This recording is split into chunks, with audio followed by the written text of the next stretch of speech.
आप देख रहे हैं India news Channels Television's breaking news.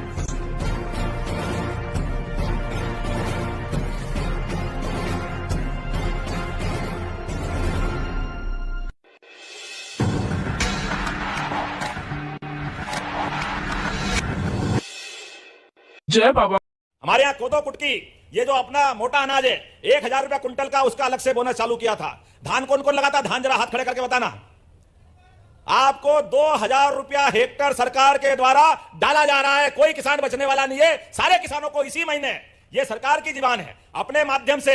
और खास बात कि जिनने आमतौर पर केवल जो उपांतरण कराते थे, चावल अपनी जमा करते थे पहले, तो छोटे किसान बच जाते थे, जो छोटे छोटे किसान हैं। लेकिन इसमें ध्यान रखेंगे, कोई भी किसान बचेगा नहीं जिसने भी धान बोया। प्रत्येक किसान को पैसा दिलाने की जवाबदारी हमारी सरकार द्वारा ली जा रही है। यह छोटी बात नहीं, जोरदार अभिनंदन करके बताओ, यह छोटी बात नहीं है। यह उनके मुंह पे तमाचा है जो हमारे से कहते थे कि भैया धान के पैसे दिलाओ, धान के। हमने कहा यह हमारी भाजपा की जबान है, हमारी सरकार की। एक एक किसान को पैसा दिलाना हमारी जवाबदारी है, किसी को छोड़ने वाले नहीं। जैसे ये बोलते थे लाडली बहनों के पैसे नहीं देंगे, सरकार बन गई भूल जाएंगे। आप बताओ किसी की योजना बंद हुई है क्या? बताओ जोरदार ताली बजा के, योजना बंद हुई है क्या? हमारे खिलाफ दिल्ली के चुनाव में कांग्रेस के लोग बोल रहे थे, अरे मध्य प्रदेश में लाडली बहना के पैसे बंद कर दिए, अरे जनता ने उनकी दुकान बंद कर दी, लेकिन हमारे पैसे बंद नहीं हुए। ये भाजपा की सरकार है, हमारी सरकार है, नरेंद्र मोदी जी का आशीर्वाद है। केवल इतना ही नहीं, गेहूं कौन कौन उगाता? गेहूं आप हाथ खड़े करके बताओ। गेहूं भी बहुत उगाते, वाह, मैं तो समझता केवल धान करते हैं। लेकिन गेहूं वाले भी भूलना मत, इसी साल 2,600 रुपए क्विंटल गेहूं खरीदा जाएगा। 2,600 रुपए क्विंटल। जरा ताली वाली बजाओ, 2,600 रुपए मामूली बात नहीं होता है। आज और आने वाले समय में अपने किसानों के भी खेत के ऊपर बिजली के जो कनेक्शन हैं, हमारी सरकार तय कर रही है। आने वाले समय में किसानों को बिजली के बिल से मुक्ति कराने के लिए सोलर पंप देते जाएंगे। धीरे धीरे सोलर पंप और बिजली उनकी, आय उनकी, खर्चा उनका, अपना पूरा काम किसानों की जिंदगी बेहतर करने के लिए। इसलिए फसल खरीदने की बात तो कर ही रहे हैं, आने वाले समय में ऐसे और भी बहुत सारे काम करेंगे। मैं एक और कारण से आपसे ताली बजवाऊंगा।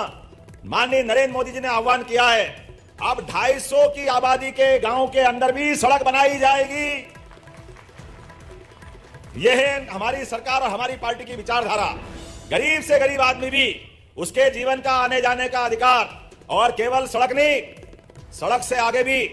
आप में से जितने लोग बैठे हैं ध्यान से सुन लेना, जो शहर में उनका शहर में, और जो गांव में रहते हैं उनका गांव में। अगर आपका घर का पक्का मकान नहीं है, आपको ढूंढ ढूंढ के पक्का मकान दिया जाएगा। ये सर्वे प्रारंभ हो रहा है।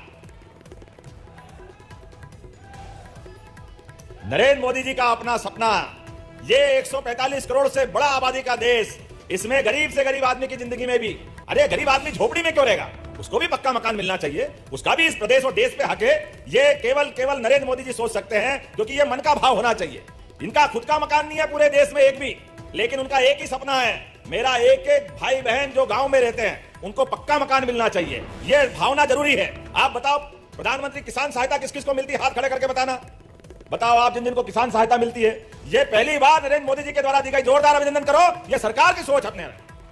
गरीब आदमी अपना मकान बनाए, 1,000 रुपया महीना उसको मिले, 6,000 रुपया हमारे द्वारा भी दे रहे हैं, तो 6,000 माननीय मोदी जी के, 6,000 हमारी सरकार के माध्यम से। और इतना ही नहीं, घर में चूल्हा, और 2028 तक गरीब आदमी को राशन भी फ्री। ये सारी व्यवस्था अब आप हमारी सरकार के द्वारा भी अभी लगातार अभियान चला रहे हैं। जो हमारे राज्य के युवा, महिला, किसान, गरीब अगर बेरोजगार है, उन सबको रोजगार दिलाने का काम अपनी सरकार कर रही है। सब लोगों को रोजगार दिलाया जाएगा, अपना व्यक्ति प्रदेश का। और अगर उसको काम धंधा चाहिए तो सरकार का मतलब सरकार सबकी चिंता करे, सरकार सबको साथ लेके चले। इसलिए एक नहीं कई काम अपनी सरकार के द्वारा कराए जा रहे हैं। आपको ध्यान में होगा, शहडोल के अंदर हमने संभाग स्तर पे उद्योग स्थापित करने की बड़ा आयोजन किया। केवल शहडोल नहीं, जबलपुर, ग्वालियर, सागर, नर्मदापुरम, रीवा, एक एक करके 7 संभाग पे। और अब सबसे बड़ी इन्वेस्टर समिट कर रहे हैं भोपाल में, और भोपाल में आ रहा है यशस्वी प्रधानमंत्री। जोरदार अभिनंदन करो इसी महीने श्रीमान नरेंद्र मोदी जी। मध्य प्रदेश में किसी बात की कमी नहीं है। मध्य प्रदेश में उद्योगों के लिए जमीन भी है, पर्याप्त बिजली भी है, पर्याप्त रूप से खदानों पे अपनी आयस्क के आधार पर उत्पादन की इकाई लगाने की संभावना भी है। अच्छे पढ़े लिखे बच्चों की बड़ी फौज है। कोई फार्मा इंडस्ट्री लगाए, कोई हेवी इंडस्ट्री लगाए, कोई एमएसएमई लगाए, कोई लघु कुटीर उद्योग करे। जिसको भी जो काम करना है, सरकार सबकी मदद करने के लिए तैयार है, लेकिन मध्य प्रदेश को आगे बढ़ाना है, बेरोजगारों को काम दिलाना है, युवा की जिंदगी बदलना है। सरकार का मतलब, सरकार अपनी व्यवस्थाओं के बलबूते पे आपके सबके साथ लेकर के हर महीने एक जगह अपनी उद्योगों की हर जगह कार्यक्रम कर रही, और केवल मध्य प्रदेश में नहीं, यहां उद्योगपति को अपने प्रदेश में मौका मिले, इसका भी प्रयास कर रहे हैं। आप में से अपने में से उद्योगपति बने, आज नौकरी मांगने वाले नहीं, आप नौकरी देने वाले बनो। और तो और हमने कल अपनी कैबिनेट से पॉलिसी बनाई है कि हमारे 55 जिलों में अब 2-2, 2.5 करोड़ की भी छोटी फैक्ट्री लगाओगे तो उसमें भी सरकार अनुदान देगी। ये व्यवस्था अपनी बनी है। हमारा अनूपपुर, उमरिया, मानपुर, आप दीदी उद्योगपति लाभ, हम आपकी मदद करने के लिए तैयार रहेंगे। सब प्रकार का आह्वान बना रहे हैं। जिनके घर में गाय, कौन कौन दूध उत्पादन करता है, जरा हाथ खड़े करके बताओ। जो पशुपालन करता है, नेशनल डेयरी डेवलपमेंट बोर्ड के माध्यम से अब हम किसानों से दूध भी खरीदेंगे और दूध के ऊपर बोनस भी दिया जाएगा। जोरदार अभिनंदन करो, दूध के ऊपर बोनस। अरे जिनके घर पे गाय वो गोपाल, और जो गाय को पाले और घर में गाय का कुल वो घर घर गोकुल। तो ये अपने घर गोकुल हो गए, और जहां गोपाल और गोकुल वही तो वृंदावन है। बोलो वृंदावन बिहारी लाल की। ऐसी बहुत सारी बातें बता सकता हूं, लेकिन अभी थोड़े समय की कमी है। मैं लेट भी आया, मुझे बताया कि हमारे नगरीय निकायों में हमारे को सामुदायिक भवन चाहिए उमरिया में, दीदी मानपुर में भी चाहिए। जहां जहां नगरीय निकाय है, प्रत्येक नगरीय निकाय में गीता भवन बनाए जाएंगे। गीता भवन, ये सरकार का निर्णय है। भगवान ने 5000 साल पहले गीता के माध्यम से ज्ञान मार्ग, भक्ति मार्ग, कर्मवाद सभी की शिक्षा दी, और उनकी शिक्षा के बलबूते पर पूरी दुनिया गौरवान्वित होती है। ऐसे में हमारे भगवान के नाम पर गीता भवन बनते हैं और वहां ज्ञान चर्चा होती है। इससे अच्छी क्या बात हो सकती है। और हमारे बीच में तो ज्ञान सिंह जी खुद ही विराजमान है। जोरदार ताली बजाओ अपने सांसद जी पूर्व के लिए। मुझे आज के इस अवसर पर बहुत सारी बात कहना है, लेकिन अभी हमारे मित्र, पहले तो बहन हमारी मीना सिंह जी ने मांग दी है। आपने कहा कि अमिलिया मानपुर पुल निर्माण की मांग जो आपने कही है, जिसमें अमिलिया, बलहोड़, घियार मार्ग पर सोन नदी में पुल बनना चाहिए।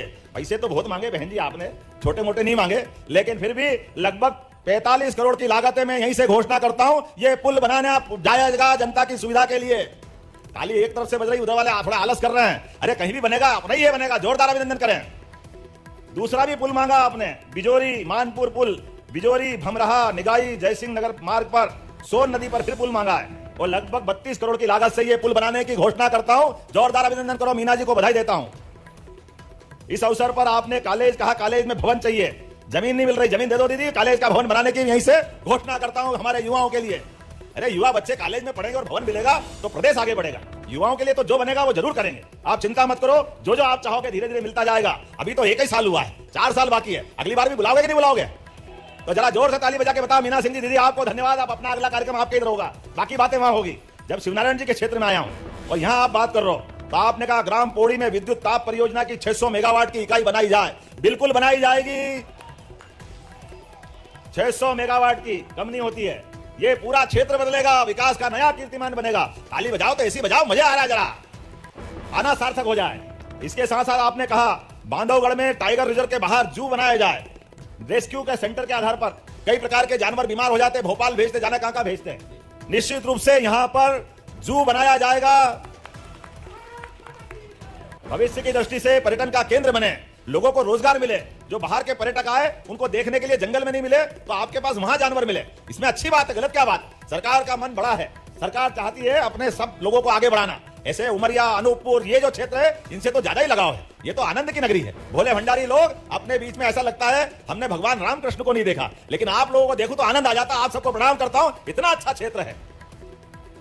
अपने मन के भाव को प्रकट करते हुए इतने अच्छे लोग हैं कि जितना बने मेरा बस चले, तो जो नहीं मांग रहे वो भी सब दे दूं, इतना आनंद आता मांगने के। अपने इस क्षेत्र के अंदर आपने कहा बिलासपुर ग्राम में नवीन महाविद्यालय के भवन की, मैं ये भवन भी देने की घोषणा करता हूं।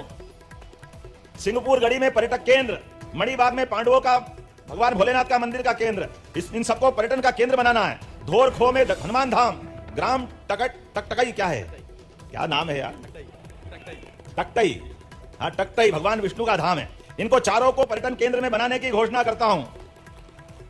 आपने कहा ग्राम पंचायत पठारी में उपस्वास्थ्य केंद्र, इसको बनाने के लिए मैं स्वास्थ्य विभाग में भेजूंगा। निश्चित रूप से परीक्षण कराकर इस पे भी काम किया जाएगा। मुझे बताया गया है कि खेल एवं युवा कल्याण में यहाँ राष्ट्रीय स्तर के हॉकी के खिलाड़ी है क्या? हॉकी के खिलाड़ी है? एक अकेले हाथ खड़ा कर रहे हैं और कोई नहीं बोल रहा है।